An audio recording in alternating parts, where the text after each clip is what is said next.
bum bum bum bum bum bum bum bum bum bum bum. The Peter Dislike Show. Bum bum bum bum bum bum bum. Oh, that was loud. Was that really loud? I'm sorry. No. We were just confused. I have a YouTube channel. And, Okay. yeah, I was going to talk about my experience riding the elevators when I was a kid. And, sorry about that. No, you're good. All right. Don't worry, you're not on the camera already. No, yeah, you're good. Well, after these guys get off, I'm going to talk about my very first recollection of an elevator ride. So I was in 3rd grade when our elementary school had an elevator, and I so badly wanted to ride it because we weren't allowed to ride it. It was only for handicapped kids. And what's really funny is that I used to ride elevators all the time at the shopping mall, when my dad took me to his work. And those elevators never fascinated me because I could freely ride them anytime I wanted to. But the elevator at my elementary school needed a key. I had a classmate who was handicapped, but he was a very well-behaved kid. He would never open the elevator door just so I could have a joyride in it, right?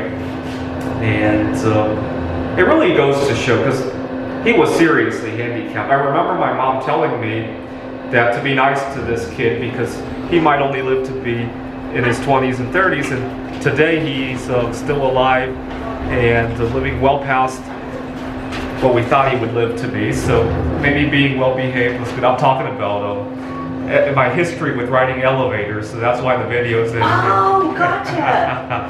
Interesting, I like it. Yeah. I was just talking about how I had a handicapped kid who got to use the elevators in elementary school, and I was really jealous. Just because I couldn't. That was special, yes, exactly. Just because I couldn't ride it. Special. And he was very well behaved. He would never open the door the elevator door for me, just for a joyride. And funny thing is that when I was a kid, my mom said, be nice to this kid because he might not make it to 20 years old, and he's 37 years old, still alive today. So maybe being well behaved was a good thing. Yes, definitely. Have one. Yeah, you too. All right, so and then I had another kid who was not so well behaved, and one day he and I were good friends. We used to do all sorts of bad behaviors together, and one day the elevator door had just happened to come, and my friend, his name is Craig, held the door for me. He says, "Andrew, come run for it, the elevator is here, the elevator!" And he waved me down. I ran into the elevator. Unfortunately, once you got inside the elevator, you also needed the key to get it to move. I didn't realize that. I couldn't get the elevator going. And our teacher was so mad at both me and Craig. Now, when I was a kid, I had speech delays, and I couldn't say the word Craig. And so I just knew him as the elevator guy. And all throughout elementary school, every time I would see him, I would, "Hey, elevator guy, how's it going?" And that name stuck. Even after I figured out how to say Craig, I still called him the elevator guy.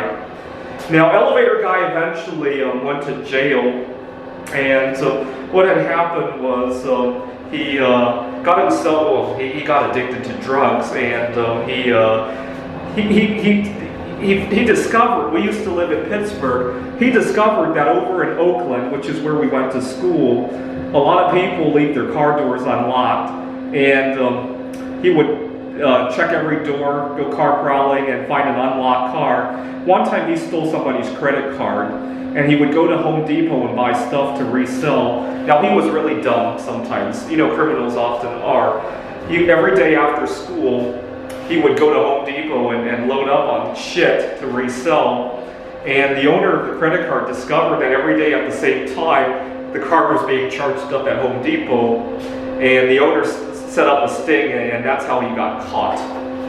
And he went to jail for some time over that. And also, he got in trouble with the house that he lived in. His landlord had sued him. Craig majored in chemistry, and he would often steal various chemicals from the school campus just to play with at home. And one day while doing that, he caused an explosion, and several of his roommates got sick from the chemicals of exploding in the home, and the home had to be decontaminated, or the landlord couldn't rent out the place for some number of months. And as a result, he got sued for $30,000. I don't know if he's ever paid that off or anything. And he's been in and out of jail, obviously. So given a choice, I think it was right for my handicapped friend to not open the elevator door for me.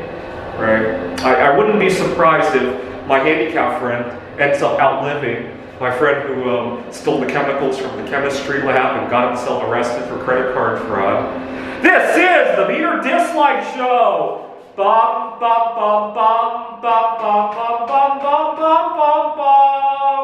The Peter Dislike Show! Bum, bum, bum, bum, bum, bum, bum.